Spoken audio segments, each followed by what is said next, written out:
Good evening, America. This is the day of midterms. Hope you guys voted. We are going to discuss our predictions to who's going to win for the House, senators, and governors. Okay, so let's start. So I think Republicans are favored to win the House.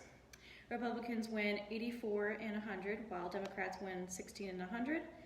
Republicans, I think, will take about an 80% chance of holding 220 to 250 seats.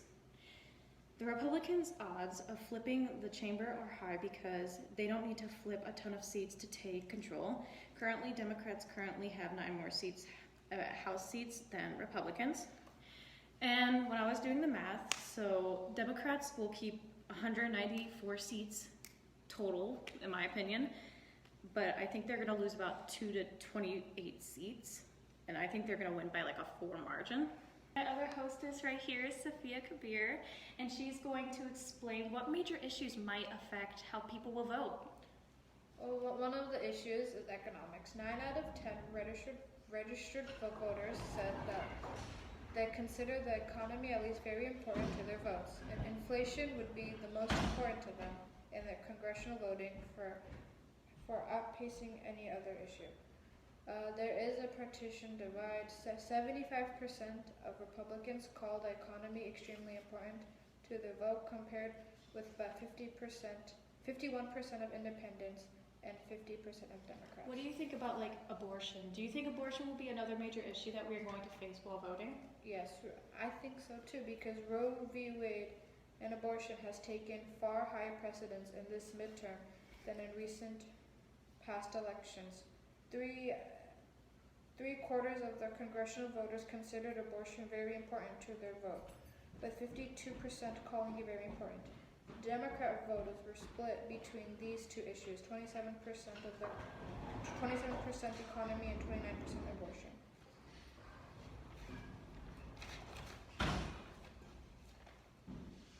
Another important issue is immigration. Immigration's role as an electoral issue has grown increasingly polarized. 44% of registered voters called immigration extremely important, on par with ahead of 2018 midterms. Can you just give me like some basic highlights? So do you think like crimes and guns are gonna majorly affect as well, or? Most voters in this year's elections expressed concerns about guns and violent crime, but relatively few voters called either their top issue. 85% majority of the Republican likely voters, compared with 47% of Democrats likely voters, called crime very important. Do you personally think, without looking at like any of your notes, like do you think personally that the demographic of like younger voters like 18 to 29 are gonna vote this year like they promised? I think yes, considered how, again, abortion has taken a higher precedence, and the crimes and guns, especially this year, has gotten much more worse. I think younger voters will vote. But and will want to speak their voice, and will want to vote and speak their voice, I guess. So like looking at like with senators in the House, there's more Republicans trying to. Well, I think more Republicans will take the seats and all that. How do you think?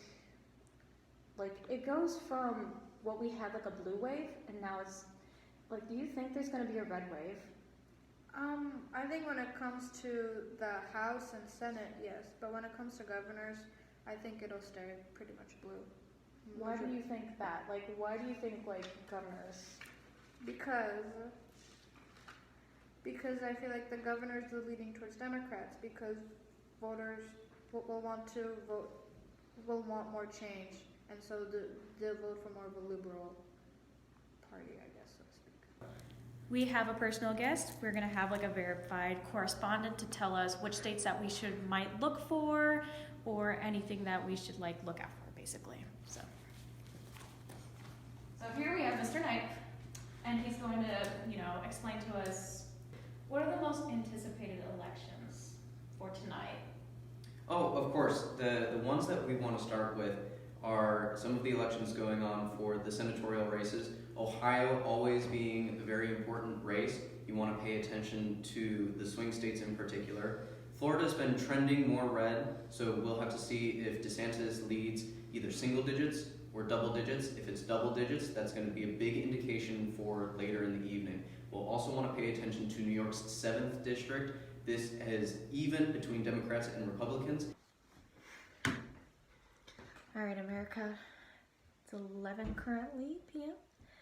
November 8th, 2022, as we are drawing close to counting the elections and seeing who's going to win. I think for senators that Maggie Hassan will win for New Hampshire, Pat Murray for Washington, Ron Wyden for Oregon, Alex Padilla for California, Mark Kelly for Arizona, Adam Paul Laxell for Nevada, Mike Lee for Utah, Mike Crapo for Idaho, John Huiven for North Dakota, John R. Thune for South Dakota, Michael Bennett for Colorado, Jerry Moran, Kansas, James Lankford for Oklahoma, Chuck Gracely for Iowa, Ron Johnson for Wisconsin, Tammy Duckworth for Illinois, Eric Schmidt for Missouri, John Boozman for Arkansas, John Kennedy for Louisiana, Katie Britt for Alabama, Raphael Warnock for Georgia, Charles E. Schumer for New York, Vermont, Peter Welch, I think Marco Rubio for Florida, Todd Young for Indiana, J.D. Vance for Ohio, Rand Paul for Kentucky, Tim Scott for South Carolina, Ted Budd for North Carolina, Chris Van Hollen for Maryland, John Fetterman for Pennsylvania, and finally Richard Pulmenthal for Connecticut.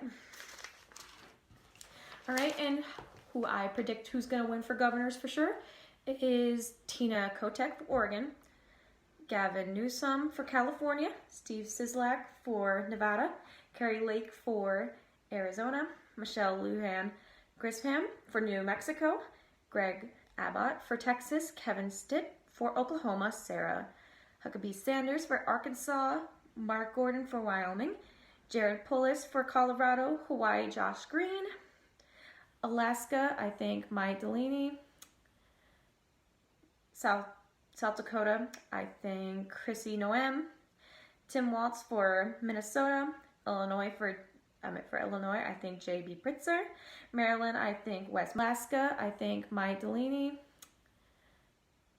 South Dakota, I think Chrissy Noem, Tim Waltz for Minnesota, Illinois for Illinois, I think J.B. Pritzker, Maryland, I think Wes Moore, Maura Healy for Massachusetts, Kathy E. Hochul for New York, Josh Shapiro for Pennsylvania, Daniel J. McKee for Rhode Island, Janet T. Mills for Maine, Gretchen Whitner for Michigan, Laura Kelly for Kansas, Tony Evers for Wisconsin, Brian Kemp for Georgia, Kay Ivey for Alabama, Ron DeSantis for Florida, but that was a really close call for Florida.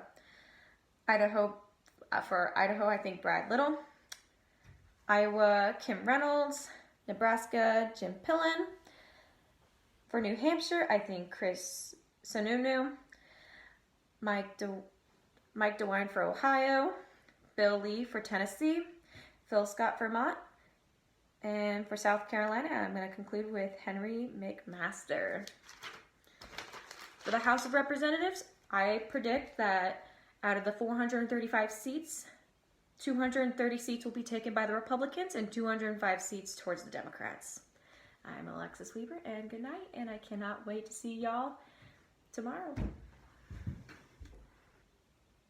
All right, America. Those were the predictions made from this channel, and I'd like to thank Sophia Kabir and Patrick Neep for joining me tonight. Good night, America. Thank you for voting.